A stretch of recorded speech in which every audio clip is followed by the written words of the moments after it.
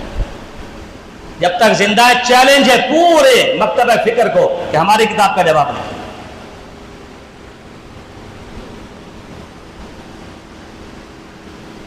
15 سال تو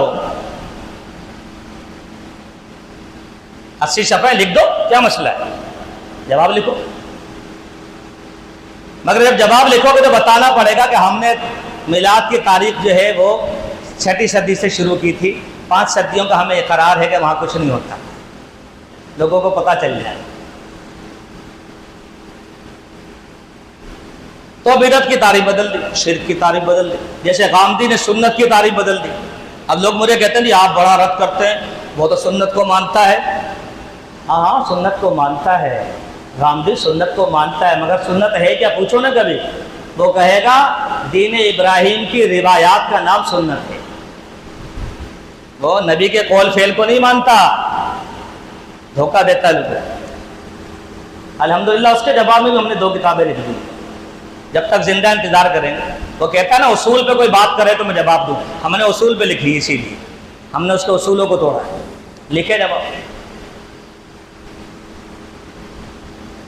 باطل کے پاس کچھ نہیں ہوتا، مگر بات یہ ہے کہ جال حق کو حق والا تو آئے نا مارکیٹ میں، حق والے کے اپنے مسائل ہیں بیچارے، ابھی یہی بات ہو رہی تھی محترم سے، حق والوں کے اپنے ہی مسائل ہیں بیچاروں کے۔ ارے مولوی کہاں سے نکلتا ہے، کہاں جاتا ہے، پھر واپس آتا ہے، وہ اسی بیچارے کی لائٹیں ہو جائے،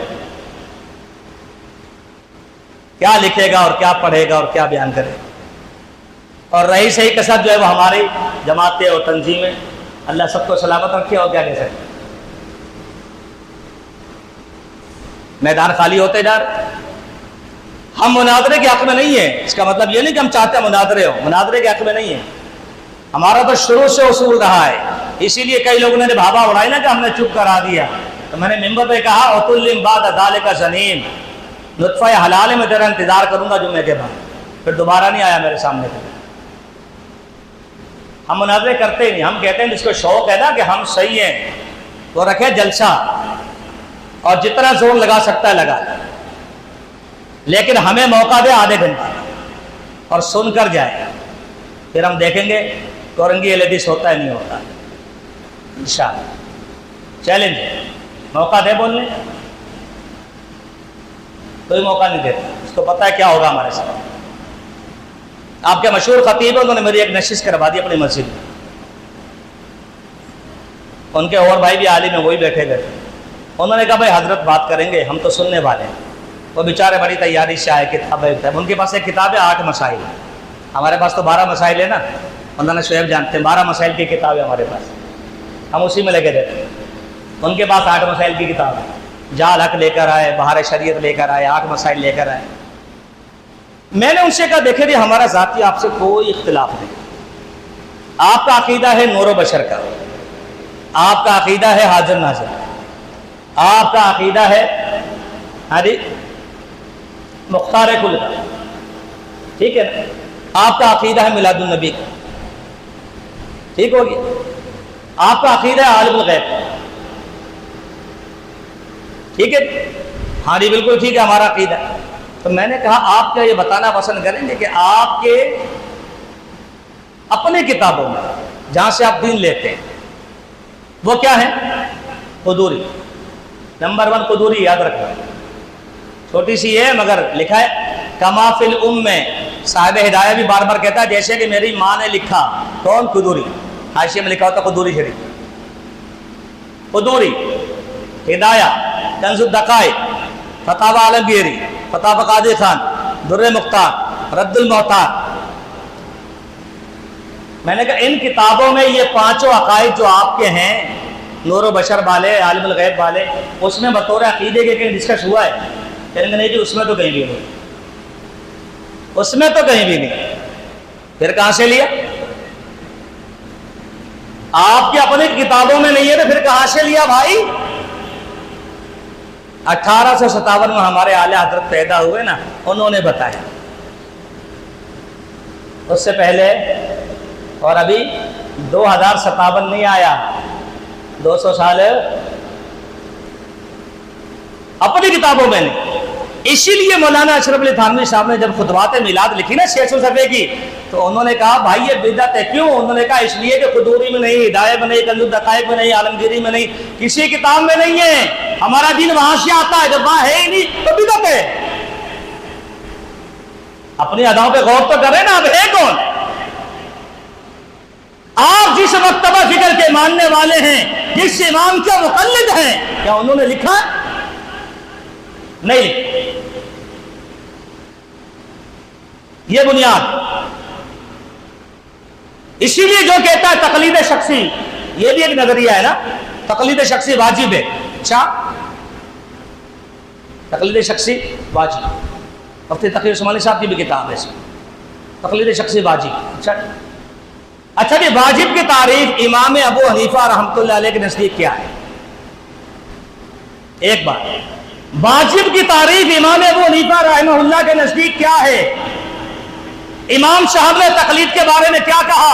فرض ہے, واجب ہے, سنت ہے, مستحب ہے, مندوب ہے, مکروہ ہے, مباح ہے, کیا کہا؟ قیامت تک کا ٹائم ہے, جلدی کوئی نہیں ہے, جس سے چاہے جا کر پوچھیں. امام صاحب نے تقلید کی تعریف کیا کی ہے؟ واجب کہا حکم لگاتے ہوئے, فرض کہا, سنت کہا, مستحب کہا, مندوب کہا, مباح کہا یا مکروہ کہا, کیا کہا؟ آپ لے آئے, ہم مقلد ہونے کو تیار ہیں, ہمیں کیا ہے, امام صاحب کی کوئی بات لائے نا. آپ ان کے مقلد بنانا چاہتے ہیں, بنائیے نا, ہم تیرے مقلد تھوڑی بنیں گے, امام صاحب کے بنے. لائیے. پٹیل پڑھ گئے, مولوی میرے سے اڑ گیا. جب میں نے یہ لکھا نا, اس نے کیا کہا؟ تقلید کا حکم ہمارے نزدیک وجوب کا ہے. میں نے کہا تیرے نزدیک نہیں, میں نے پوچھا امام صاحب کے نزدیک. اس نے کہا امام صاحب کے نزدیک بھی وجوب کا ہے. میں نے کہا حوالہ, بس پھر خاموش. میں نے پھر ممبر پہ کہا اگر ایسے ثابت کرنا ہے نا تو پھر تو کتابوں میں لکھا ہوا ہے, ترجمہ نہیں کروں گا, مولانا کر کے سنائیں گے آپ. من عمل عمل قوم لوط فلا حد عند ابی حنیفہ. ہاں جی, حجرے میں مولوی بچے کے ساتھ پکڑا جائے کوئی حد نہیں, امام صاحب نے فرمایا. ہم کہتے ہیں امام صاحب اس سے بری ہیں, یہ تم نے لکھا ہے. اسی طرح تقلید کے بارے میں تو میں نے ان سے کہا, وہ جو نشست ہو رہی تھی کہ بھائی کتابوں میں لکھا کیا؟ لگے نہیں. میں نے کہا پھر یہ بتائیے کہ ان کتابوں میں جب نہیں ہے تو اس کا مطلب ہے کہ تمہارے اعلیٰ حضرت سے پہلے لوگ یہ عقیدہ رکھتے ہی نہیں تھے, تو آپ ان کے بارے میں کیا کہتے ہیں؟ گستاخ تھے؟ کہنے کہ نہیں جی. میں نے کہا ہمارا عقیدہ ادھر سے آیا ہے, پھر ہم گستاخ کیوں؟ آپ نے خود کہا کہ ہماری کتابوں میں نہیں, تو پھر جو اس کو مانتے تھے ہزاروں سال, ہدایت آج کی تھوڑی ہے, 5ویں صدی کی ہے, حضوری آج کی تھوڑی ہے. کیا فتویٰ لگاتے لگاؤ, جو فتویٰ ان پہ لگے گا وہ ہم پہ لگا. جب وہ صحیح تھے بغیر میلاد کے, بغیر حاضر ناظر کے, بغیر مختار کل کے عقیدے کے, تو ہم بھی صحیح ہیں. کیا پریشانی آپ؟ اور یاد رکھیں جو حاضر ناظر مانتا ہے نا وہ معراج کا منکر ہے, وہ ہجرت کا منکر ہے. جو ہر جگہ حاضر ہے اس کو جانے کی ضرورت کیا ہے؟ اس کو معراج پہ جانے کی ضرورت کیا ہے؟ اس کو مکہ چھوڑ کے مدینہ جانے کی ضرورت کیا ہے؟ اس کو بدر چھوڑ کے احد میں جانے کی ضرورت کیا ہے؟ عائشہ چھوڑ کے سودا کے بعد جانے کی ضرورت کیا ہے؟ چھوٹا عقیدہ. حاضر ناظر ہے تو پھر یہ کیا ہے؟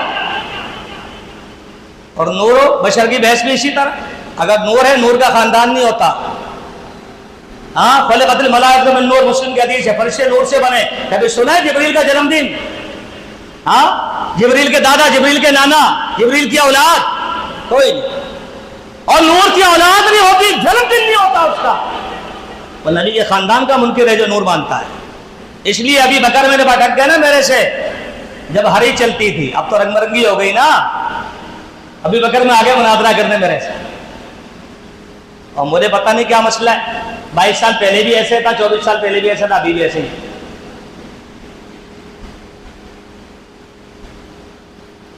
اللہ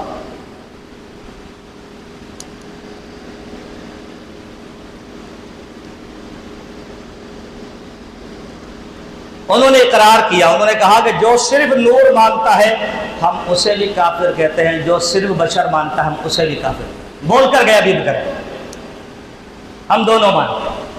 میں نے کہا ہم بھی کہہ نور ہدایت تو ہے نا میرا نبی، نور ہدایت تو ہے نا، ہم بھی مانتے ہیں۔ نور نور میں فرق ہے، فرشتے جس نور سے بنے ہیں نا وہ اللہ کا نور نہیں ہے، وہ مخلوق ہے۔ وَجَعَلَ الظُّلُمَاتِ وَالنُّورَ، اللہ کی تخلیق ہے نور، اس نور سے اللہ نے فرشتوں کو بنایا، اپنے نور سے نہیں۔ کیوں؟ لیس کمثلہ شیء، اللہ کے مثل کوئی چیز نہیں۔ ایسا نور تو ہم بھی مانتے ہیں، نور ہدایت ہے۔ اور جو مختار کل مانتے ہیں وہ شفاعت کے منکر ہیں۔ کیوں؟ ایک عقیدہ آ گیا، مختار کل کا معنی کیا ہوتا ہے؟ جو چاہے کرے۔ ہاں جی، مختار کل جو چاہے کرے، یہ مطلب ہوتا ہے نا، جو چاہے کرے۔ تو نبی اسلام تو شفاعت کریں گے تو مختار کل کی نفی تو ہو گئی نا پھر، ورنہ چاچا کو تو نہ جانے دیتے نا ہاتھ سے، چاچا کو تو روک لیتے نا۔ یہ باطل عقیدہ جو لوگوں نے بنائے۔ اگر میرا نبی مختار کل ہوتا، اللہ کی قسم ایک بندہ جہنم میں نہیں جاتا۔ اس کے رحمت للعالمین ہونے کا تقاضا یہ ہے وہ کسی کو جہنم میں نہ جانے، مگر اس نے کہا میں 4 دفعہ شفاعت کروں گا۔ عقیدہ تحاویہ اٹھائیں، 4 دفعہ شفاعت کروں گا، اور اس کے بعد میں کہوں گا جیسے قرآن نے کہا خالدین فیہا ابدا، اب تو جہنم میں وہی رہ گیا جس کو ہمیشہ رہنا۔ یہ مختار کل کی نفی ہے۔ اب رہ گیا عالم الغیب، یہ عقیدہ بھی بات اعلان کروا دیا گیا۔ اگر میں غیب جانتا لستکثرت من الخیر وما مسنی السوء، مجھے کوئی تکلیف تھوڑی پہنچتی، پھر میرے صحابہ تھوڑی شہید کیے جاتے، میرے مونے کا واقعہ تھوڑی ہوتا، میرے دانت تھوڑی توڑا جاتا۔ اللہ، تو عالم الغیب کا عقیدہ اگر رکھا جائے تو وحی کا انکار ہے۔ وحی تو آتی اسی لیے تھی نا، ما كنت تدري ما الكتاب ولا الايمان ولكن جعلناه نورا نهدي به من نشاء من عبادنا۔ آپ کچھ نہیں جانتے تھے، ہم نے وحی اتار کے آپ کو سکھا دی۔ نبی کو تو اللہ یہ کہہ رہا ہے، ہاں جی، اور اعلیٰ حضرت نے پتہ کیا لکھا؟ باطل عقیدہ بھی سنیں، موضوع تو یہ ہے نا آپ کا، باطل عقیدہ سنیں۔ اعلیٰ حضرت نے ملفوظات میں لکھا، پیر بختیار کاکی ان کی اماں بسم اللہ کے لیے لے گئی، آمین کے لیے لے گئی، میرے بیٹے کا سپارہ شروع کروا دے مولوی صاحب، لے کر گئی نا، تو جو صاحب بڑے تھے، بزرگ تھے، اللہ کے ولی تھے، وہ جیسے ہی انہوں نے ارادہ کیا بسم اللہ کراؤ، ان کے دل میں القاء ہو گیا صبر کا دوسرا آ رہا ہے، اس تیرے سے بڑا ہے وہ دوسرا آ گیا، دوسرے ولی آ گئے۔ انہوں نے کہا بیٹا پڑھو بسم اللہ الرحمن الرحیم۔ بختیار کاکی چھوٹے سے بچے ہیں، انہوں نے کہا اعوذ باللہ من الشیطان الرجیم، بسم اللہ نہیں، کیا کہا؟ اس نے کہا اعوذ باللہ من الشیطان الرجیم بسم اللہ الرحمن الرحیم، اور پڑھتے رہے 15 پارے پورے کر لیے۔ کہا بیٹا بس کا، اماں کو اتنے یاد تھے، پیٹ میں اتنے یاد کیے تھے۔ اچھا تجھے جلدی کیا تھی؟ پورے کر کے آ جاتا ہے۔ ہاں ہم تو گستاخ ہیں نا، ہم تو ایسے ہی بولتے ہیں، پورا کر کے آ جاتا نا بھائی۔ اے امام کائنات کو کہا ما کنت تدری ما الکتاب،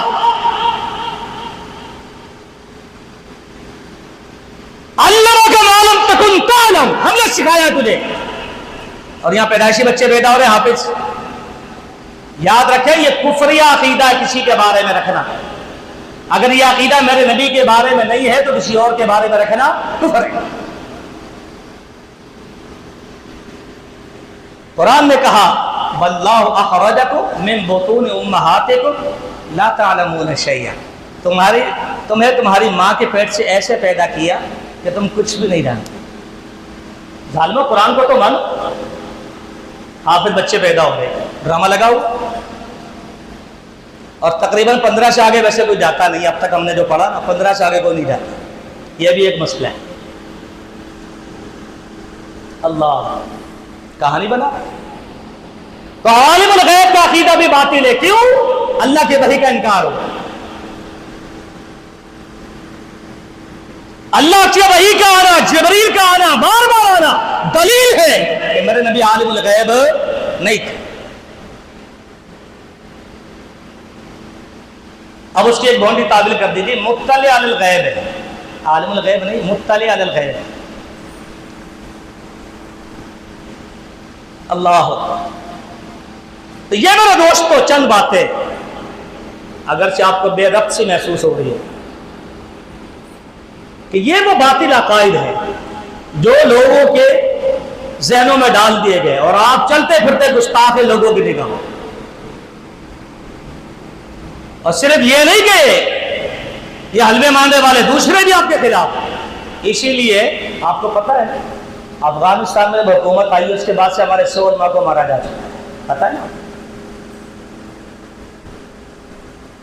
دور نہیں. آپ سوراخ گوٹ چلے جائیں، سوراخ گوٹ چلے جائیں کسی اندر کی مسجد میں جا کے، جہاں مکہ مدینہ بوٹی کھانے جاتے ہیں لوگ، ہاں نمکین بوٹی کھانے، وہاں جا کے نماز پڑھے رفع الدین کے ساتھ، شاید ہی آپ سلامت واپس آئے. لکھ لیں میری بات. یہ ہمارا دل ہے، ہم لے کے دیکھیں سب کو. ہمارا حوصلہ ہی جس کا جہاں داؤ چلتا ہے ہم پر ظلم کرتا ہے، ہمارے ساتھ زیادتی ہوتی ہے.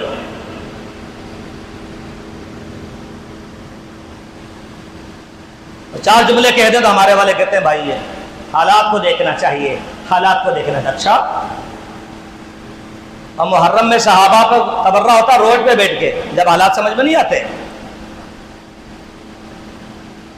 ہم سے کہلوایا جاتا ہے جی مذہبی ہم آہنگی، ہم آہنگی. زندگی کے دن طے ہو چکے ہیں، کوئی ٹینشن نہیں ہے اس میں.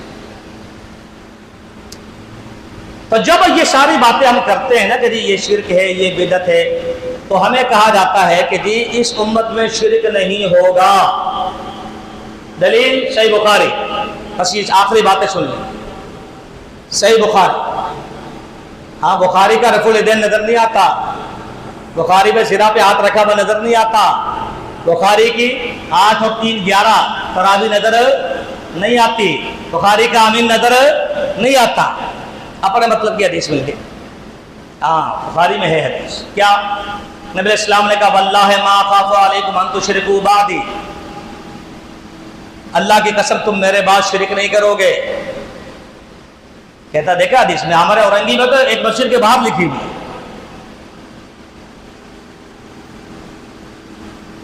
اب آپ کے پاس اس کا کیا جواب؟ پہلی بات تو یہ ہے کہ اگر بخاری دلیل ہے تو کامل مکمل دلیل ہے. اور حدیثوں کو بھی مانے نا حضرت. بخاری میں امام بخاری رحمہ اللہ نے باب باندھا ہے، باب و تغیر الزمان حتی تعبد الاوثان. زمانہ تبدیل ہونے کا بیان، یہاں تک کہ بت پرستی ہو جائے گی. اور حدیث لے کر آئے میرے نبی نے کہا لا تقوم الساعۃ حتی تسترب علیات نساء دوس حول ذی الخلصہ. دوس قبیلے کی عورتیں ذو الخلصہ کے مقام پر جہاں بت تھا دوبارہ جا کر وہاں کے طواف کریں گی، چکر لگائیں گی، اس کے بعد قیامت آئے گی. کیا معنی؟ وہ بت دوبارہ زندہ ہو جائے گا، اس کو کھڑا کیا جائے گا. کب ہوگا؟ آخری دور میں، آخری امت، آخری دور. اب بتائیے بت پرستی اور طواف کرنا شرک نہیں ہے؟ بخاری میں تو آ گیا نا ایسا ہوگا،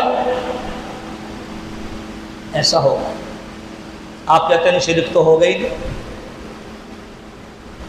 بخاری میں آیا کہ ایسا ہوگا قیامت سے پہلے بت پرستی ہوگی. بخاری میں ہے میرے نبی معراج پہ گئے، اللہ نے آمن رسول بھی دی، 5 نمازیں بھی دی، اور ایک وعدہ اور کیا. کیا؟ آپ کی امت کو بخش دیں گے اگر وہ شرک نہیں کرے گی. تو شرک ہوتا ہے جبھی تو شرط لگائی نا، آپ کہتے ہوتے ہی نہیں. اللہ نے کہا شرک نہیں کرے گی تو ہم معاف کر دیں گے. کیا مطلب ہے اس کا؟ شرک ہوگا، پوری امت نہیں کرے گی، کچھ لوگ تو کریں گے نا. اور یہی صحیح بخاری کی اس حدیث کا مطلب ہے میرے بعد شرک نہیں کرو گے. بعض علماء نے کہا، ابن حجر نے کہا، عمدۃ القاری والے نے کہا، ارشاد الساری والے نے کہا، اور بہت ساروں نے کہا، اور میں تو حیران ہو گیا منہاج القرآن والے نے بھی کہا کہ یہ سارے امت مراد نہیں ہے، کچھ لوگ ہوں گے جو شرک میں داخل ہو جائیں گے، پوری امت مشرک ہو جائے ایسا نہیں ہوگا، کچھ لوگ ہوں گے. ہم بھی کہتے ہیں کچھ لوگ ہوں گے. اور یہ مطلب اس حدیث کا تمام شارحین نے لکھا ہے. اور بات نے کہا یہ حدیث صحابہ کے بارے میں ہے، صحابہ کرام شرک نہیں کرتے. اس حدیث کا تعلق امت کے ساتھ نہیں. کیوں؟ امت کا لفظ ہے ہی نہیں. چیلنج جتنی چاہے حدیث سے اٹھا کے لے آئے، سب جگہ کیا ہے؟ واللہ ما اخاف علیکم، میں تمہارے بارے میں نہیں ڈرتا کہ تم شرک کرو. امت کا لفظ ہے ہی نہیں. تو آپ نے ترجمے میں ڈنڈی مار دی نا، پوری امت کو اڑا دی. اور جس حدیث میں امت کا ذکر ہے ابن ماجہ کی، وہ ضعیف ہے، وہ ضعیف ہے. نہ موضوع دوسرا ہے، مریاکاری کی بحث. صحیح مسلم میں حدیث ہے. دوسرا جواب، نبی اسلام نے کہا لا تقوم الساعۃ، لا یذهب اللیل والنہار، دن رات کی گردش ختم نہیں ہوگی، حتیٰ توبۃ اللات والعزیٰ، یہاں تک کہ لات اور عزیٰ کی عبادت دوبارہ شروع ہو جائے گی. صحیح مسلم. کب شروع ہوگی؟ قیامت سے پہلے. یہ شرک نہیں. لات اور عزیٰ کی عبادت دوبارہ شروع ہو جائے، شرک نہیں ہے نا. یہ مسلم کے حدیث. اور ابو داؤد میں آیا لا تقوم الساعۃ حتیٰ تلحق قبائل امتی بالمشرکین وحتیٰ تعبد الاوثان، قیامت نہیں آئے گی اس سے پہلے میری امت کے کچھ لوگ مشرکوں سے مل جائیں گے، بت پرستی ہوگی. اور اسی لیے جب دبئی میں مندر بنا نا، وہ جو کہتے تھے شرک نہیں ہوگا شرک نہیں ہوگا، انہوں نے اپنی وال پہ لگا دیا دیکھو جی شرک ہو رہا ہے، وہاں بھی شرک کر رہے ہیں. یہی حدیث لکھی، یہی حدیث لکھی. بات آئی سمجھ؟ آپ کہتے تھے امت میں شرک نہیں ہوگا، جب اپنی باری آئی مندر کھلا دبئی میں، غلط کھلا، کویت میں بھی کھل گیا، خبر یہ ہے، تو حدیث کون سی لگائی؟ یہی والی کہ دیکھو جی شرک ہوگا. میرے نبی نے کہا تھا شرک ہوگا، ہم بھی کہتے ہوگا. تو کچھ لوگ شرک میں واقع ہو چکے ہیں، وہ عقائد و نظریات جو میں نے آپ کو بتائے. ہمارا اور ان کا یہ اختلاف ہے، بنیادی اختلاف ہے عقیدے. باتیں بہت ساری ہیں، بہت ساری، میں اس پہ اکتفا کرتا ہوں. امید ہے کچھ باتیں آپ ذہن میں رکھیں گے، ہر بات تو یاد نہیں رہتی، اور یہ ریکارڈ بھی آپ کے کام آ جائے گا. تو یہ چند باتیں میں نے آپ کے سامنے کی ہیں کہ باطل عقائد کس طرح لوگوں میں گردش کر رہے ہیں، اس کو پروموٹ کیا جا رہا ہے، اس کو حوالے دیے جا رہے ہیں، اس کی تعویلیں کی جا رہی ہیں، اور اب اچھے کھل کے سامنے آ رہے ہیں. جیسے مفتی صاحب آ گئے، ہاں جی، اور ارشاد بھٹی کے پروگرام میں طارق مسعود صاحب نے بھی کہہ دیا کہ وہ جو کشتی نکالی تھی نا، وہ جو کشتی نکالی تھی تو ہاتھ تو انہیں کا تھا، حکم اللہ کا تھا. دوسروں کی بات نہیں کر رہے، مفتی صاحب کی بات کر رہے ہیں. مباحث اعظم، معتدل اعظم، یعنی شادیوں کے شوقین. کیا بات ہے. اچھا، جو 11 سال سمندر میں رہ لے، دریا میں رہ لے، اس کو باہر آنے کی ضرورت ہے؟ اور جس نے 11 سال گزار دیا اندر، اس کو باہر آنے کی ضرورت کیا ہے؟ اسی لیے یہ واقعہ بھی جھوٹا ہی ہے، یہ واقعہ بھی جھوٹا ہی ہے، کوئی سر پیر نہیں ہے اس کا. اس لیے آپ اپنے عقائد کو سمجھیں، آپ محترم سے استفادہ کریں، آپ اپنے علماء ربانی سے اپنے تعلق کو مضبوط کریں. ٹھیک ہے، فتوی بازی سے گریز کریں. ٹھیک ہے جی، اخلاق کو بلند رکھیں، میل جول رکھیں ایک لمٹ کے اندر، ملیجہ نہ بنے، جگری دوستی حرام ہے، باقی گنجائشیں موجود ہیں حالات کے تناظر میں. لیکن اپنے عقائد کو ٹھوک بجا کر پڑھ لیں، سمجھ لیں، تاکہ آپ کسی کو منہ دے سکے، کسی کی آنکھوں میں آنکھیں ڈال کر کہہ سکے کہ ہمارے ہاں ایسا نہیں ہے. الحمدللہ ہمارے ہاں ایسا، ہماری توحید انشاءاللہ سلامت. ہم لاکھ گناہگار ہیں، لیکن انشاءاللہ اس توحید کی بنیاد پر ہمیں اللہ کی جنت کو لے، اور جنت صرف مواحد کو ملے گی. یہ دو ٹوک فیصلے. اللہ سے دعا ہے اللہ مجھے آپ کو صحیح عقیدہ توحید کو جس طرح اللہ نے نوازا دیا سنبھالنے کی توفیق عطا فرمائے، اور باطل نظریات سے اپنے نام بچا لینے کی اللہ توفیق عطا فرمائے۔